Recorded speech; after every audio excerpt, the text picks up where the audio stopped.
Vedasına cefa çekmek hevestir. Vedasına cefa çekmek hevestir. Mizkerle çayal pallasa yer olmaz.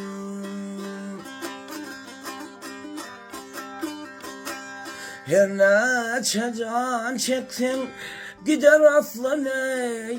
Her dağılanın kebuter olmaz.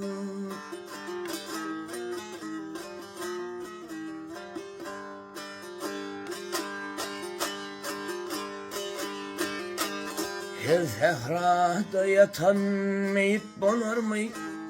Kerveladan gayrı şehit bulur mu?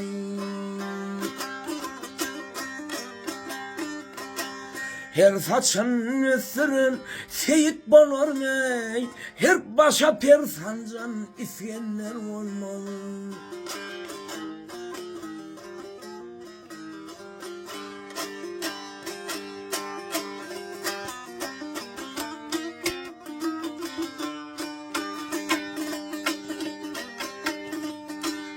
Hamda men diyenler hamda yetmez.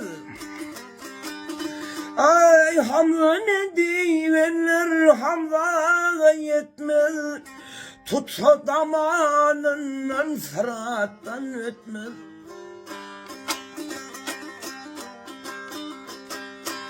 Her camanların cemşi de yetmez. Her posko çolunun kalanlar olmaz.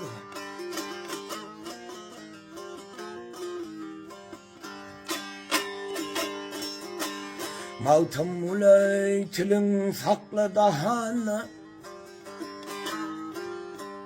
Maltım ulay tilin sakla dahana.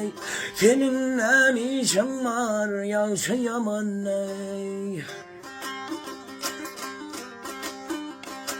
Soğan veymin diyen kendir cahanney. Her kim şayap basıp dile var olmaz.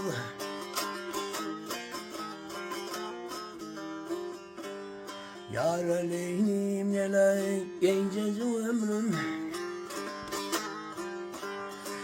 Ay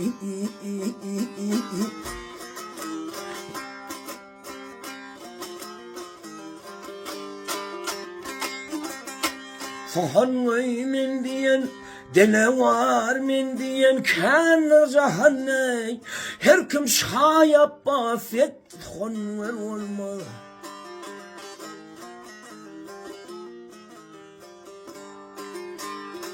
Hey,